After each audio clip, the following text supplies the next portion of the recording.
фармони президенти ҷумҳурии тоҷикистон дар бораи аз вазифаи сафири фавқулода ва мухтори ҷумҳурии тоҷикистон дар ҷумҳурии Туркия озод намудани Раҷабиён. мутобиқи моддаи 69 Конститутсияи ҷумҳурии тоҷикистон фармон медиҳад Раҷабиён Маҳмадалӣ Диловаршоҳ бо сабаби ба нафақа баромадан аз вазифаи сафири фавқулода ва мухтори ҷумҳурии тоҷикистон дар ҷумҳурии Туркия озод карда шавад. Президенти ҷумҳурии тоҷикистон Эмомалӣ Раҳмон шаҳри Душанбе 5 июли соли 2021. фармони президенти ҷумҳурии тоҷикистон дар бораи аз вазифаи судияи суди ноҳияи Ёвони вилоят Хатлон озод намудани Зарифзода. мутобиқи моддаи 69 Конститутсияи ҷумҳурии тоҷикистон фармон медиҳад ваколати судияи суди ноҳияи Ёвони вилоят Хатлон Зарифзода Абдулхайр Зардак бинобар вафоташ қатъ карда шавад. Президенти ҷумҳурии тоҷикистон Эмомалӣ Раҳмон шаҳри Душанбе 5 июли соли 2021. фармони президенти ҷумҳурии тоҷикистон дар бораи аз вазифаи муовини фармондеҳи қушунҳои сарҳадии Кумитаи давлатии амнияти миллии ҷумҳурии тоҷикистон оид ба разведка озод намудани Абдуллозода. мутобиқи моддаи 69 Конститутсияи ҷумҳурии тоҷикистон фармон медиҳад Абдуллозода Нурулло Ҳомид бо сабаби ба кори дигар гузаштан аз вазифаи муовини фармондеҳи қушунҳои сарҳадии Кумитаи давлатии амнияти миллии ҷумҳурии тоҷикистон оид ба разведка озод карда шавад. Президенти ҷумҳурии тоҷикистон Эмомалӣ Раҳмон шаҳри Душанбе 5 июли соли 2021. фармони президенти ҷумҳурии тоҷикистон дар бораи аз вазифаи муовини якуми директори агентии назорати давлатии молиявӣ ва мубориза бо коррупсияи ҷумҳурии тоҷикистон озод намудани Аҳмадзода. мутобиқи моддаи 69 Конститутсияи ҷумҳурии тоҷикистон фармон медиҳад Аҳмадзода Музаффар Раҷаб бо сабаби ба кори дигар гузаштан аз вазифаи муовини якуми директори агентии назорати давлатии молиявӣ ва мубориза бо коррупсияи ҷумҳурии тоҷикистон озод карда шавад. Президенти ҷумҳурии тоҷикистон Эмомалӣ Раҳмон шаҳри Душанбе 5 июли соли 2021. фармони президенти ҷумҳурии тоҷикистон дар бораи аз вазифаи муовини директори агентии назорати давлатии молиявӣ ва мубориза бо коррупсияи ҷумҳурии тоҷикистон озод намудани Сафарзода.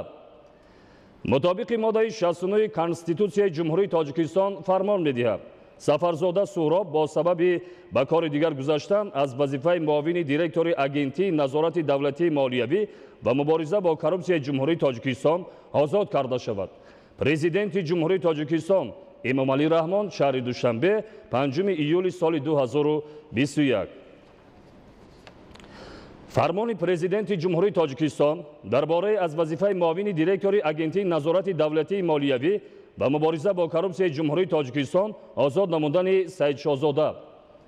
мутобиқи моддаи 69 Конститутсияи ҷумҳурии тоҷикистон фармон медиҳад Саидшоҳзода Ҷамшед Сафаралӣ бо сабаби ба кори дигар гузаштан аз вазифаи муовини директори агентии назорати давлатии молиявӣ ва мубориза бо коррупсияи ҷумҳурии тоҷикистон озод карда шавад.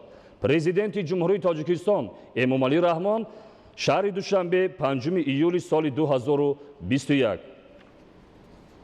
амри президенти ҷумҳурии тоҷикистон Саидвализода Раҷабалӣ Хушбахт бо сабаби вафоташ аз вазифаи дирексия оид ба сохтмони иншооти ҳукуматии дастгоҳи иҷроияи президенти ҷумҳурии тоҷикистон озод карда шавад. Президенти ҷумҳурии тоҷикистон Эмомалӣ Раҳмон шаҳри Душанбе 5 июли соли 2021. қарори ҳукумати ҷумҳурии тоҷикистон аз 5 июли соли 2021 дар бораи аз вазифаи сардори раёсати экспедитсияи давлатии ғайриидоравии лоиҳаҳои сохтмони Кумитаи меъморӣ ва сохтмони назди ҳукумати ҷумҳурии тоҷикистон озод намудани Саъдуллозода. ҳукумати ҷумҳурии тоҷикистон қарор мекунад Саъдуллозода Суҳроб Файзалӣ бо сабаби ба кори дигар гузаштан аз вазифаи сардори раёсати экспедитсияи давлатии ғайриидоравии лоиҳаҳои сохтмони Кумитаи меъморӣ ва сохтмони назди ҳукумати ҷумҳурии тоҷикистон озод карда шавад. раиси ҳукумати ҷумҳурии тоҷикистон Эмомалӣ Раҳмон. қарори ҳукумати ҷумҳурии тоҷикистон аз 5 июли соли 2021 дар бораи аз вазифаи директори агентии обу ҳавошиносии Кумитаи ҳифзи муҳити зисти назди ҳукумати ҷумҳурии тоҷикистон озод намудани Дӯстзода.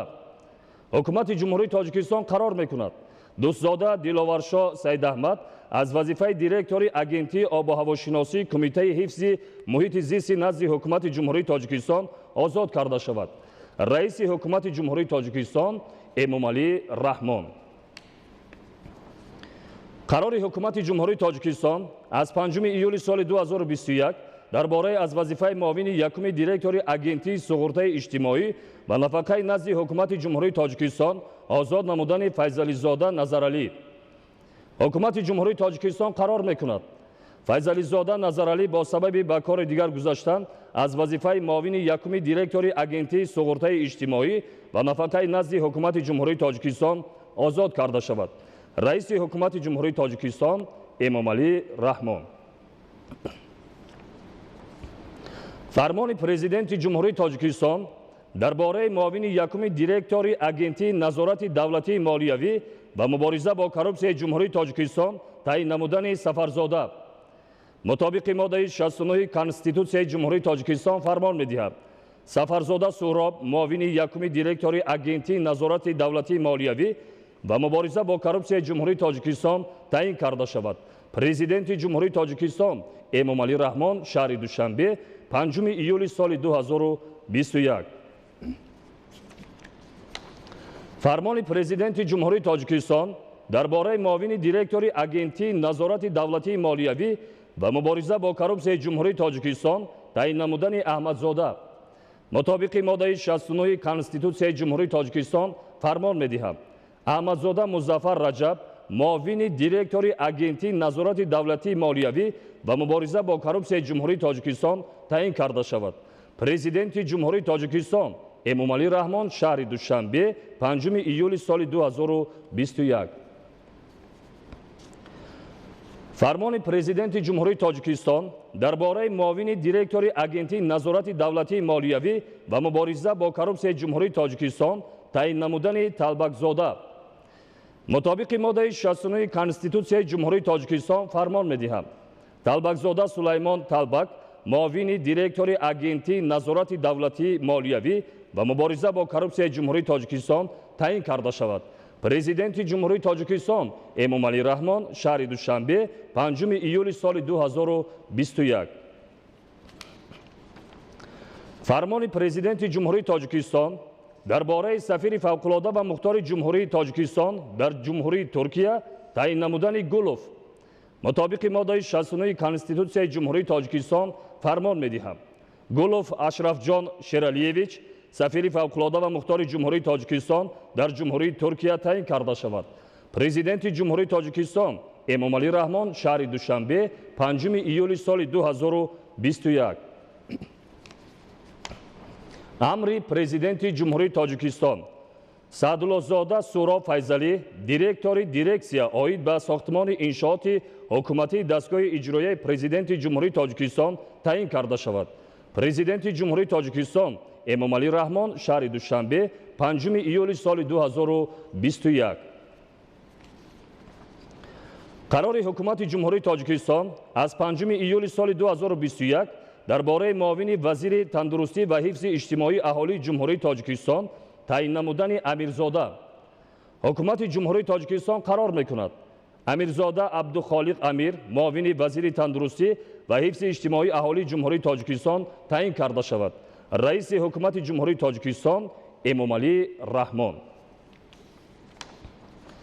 қарори ҳукумати ҷумҳурии Тоҷикистон аз 5 июли соли 2021 дар бораи муовини вазири фарҳанги ҷумҳурии Тоҷикистон таъин намудани Сафарзода ҳукумати ҷумҳурии Тоҷикистон қарор мекунад Сафарзода Давлат Шариф муовини вазири фарҳанги ҷумҳурии Тоҷикистон таъин карда шавад.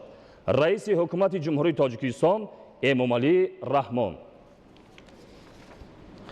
қарори ҳукумати ҷумҳурии Тоҷикистон аз 5 июли соли 2021 дар бораи директори агентии обу ҳавошиносии Кумитаи ҳифзи муҳити зисти назди ҳукумати ҷумҳурии Тоҷикистон таъин намудани Қурбонзода ҳукумати ҷумҳурии Тоҷикистон қарор мекунад Қурбонзода Абдулло Ҳабибулло директори агентии обу ҳавошиносии Кумитаи ҳифзи муҳити зисти назди ҳукумати ҷумҳурии Тоҷикистон таъин карда шавад.